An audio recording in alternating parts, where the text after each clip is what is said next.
បងប្អូនគ្នាបងប្អូនប្រហែលជាបានដឹងអីរឿងរ៉ាវពាក់ព័ន្ធទៅនឹងស្ត្រីម្នាក់ដែលបានបើកបុកបរិសម្នាក់ដែលស្លាប់ភ្លាមនៅនឹងកន្លែងកាត់ហេតុដែលម្សិលមិញនេះយើងបានឃើញគឺគាត់បានចូលខ្លួនទៅបាទដោះស្រាយហើយក៏ប៉ុន្តែឃើញបងប្អូនយើងជាច្រើនបាទមានការប្រតិកម្មមែនតែនបាទអ្នកខ្លះក៏ថា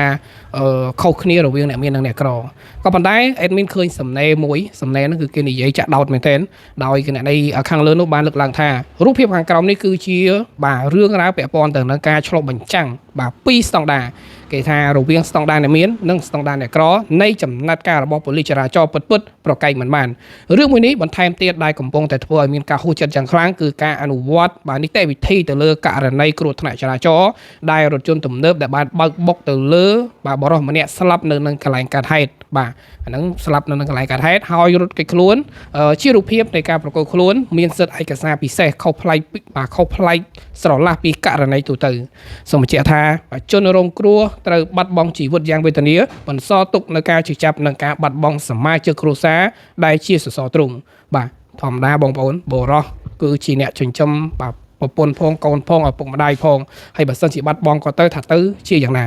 បាទរីឯបាទជនបង្កជំនួសឲ្យការទទួលខុសត្រូវនៅចំណាត់ការនីតិវិធីប្រកែកមិនបានគឺការវាយខ្នោះភ្លាមបែរជាមានឱកាសបាទអង្គុយនៅក្នុងបន្ទប់បាទប្រជុំម៉ាស៊ីនត្រជាក់បាទតុឈើប្រណិតហាក់បីដូចជាកំពុងតែចូលរួមពិភាក្សាការងារឬជាភ្ញៀវកិត្តិយសទៅវិញនេះគឺជាការបង្កើតនៅស្តង់ដារ2ក្នុងភ្នែកប្រជាជនបាទការបង្ហាញរូបភាពបែបនេះធ្វើឲ្យសាធារណជនកើតនៅមន្ទិលសង្ស័យយ៉ាងធ្ងន់ធ្ងរ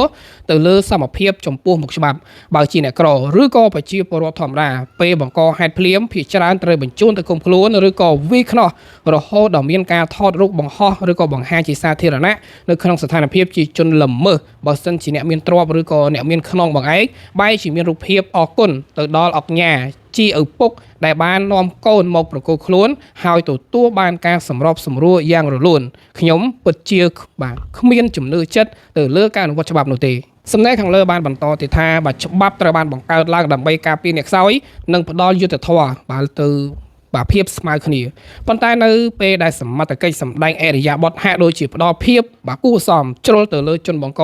ដែលមានខ្សែស្រឡាយឬក៏ទ្រព្យសម្បត្តិវានឹងបាត់ជំនឿចិត្តពីប្រជាជនទូទៅឈប់មានទំនុកចិត្តទៅលើប្រព័ន្ធយុត្តិធម៌បង្កើតវប្បធម៌បាទមើងងាយច្បាប់ធ្វើឲ្យបាទអ្នកមានលុយមានអារម្មណ៍ថាលុយឬក៏អំណាចអាចទិញបានទាំងបាទភាពថ្លៃថ្នូរបាទនឹងការបន្ធូរបន្ថយទោសផងដែរបើចេះខ្មាស់អៀនបាទតែបន្តិចមើលរូបថតទាំងនេះហើយឈឺចាប់បាទចុះទម្រាំតែគ្រូសាជនរងគ្រោះទៀតបាទមានអារម្មណ៍បែបណាបាទបងប្អូនទាំងគ្នានេះគឺជាសំណេរដែលគេបានបាទវិភាគពាក់ព័ន្ធទៅនឹងគេហៅថាស្តង់ដារ2ស្តង់ដារអ្នកមានស្តង់ដារអ្នកក្រអញ្ចឹងបងប្អូនទាំងគ្នាបើយល់យ៉ាងណាដែរចំពោះការអនុវត្តច្បាប់ហើយមកទល់នៅពេលនេះចំណាត់ការបងប្អូនបាទគឺសមត្ថកិច្ចក៏ធ្វើទៅតាមផ្លូវច្បាប់ហ្នឹងឯង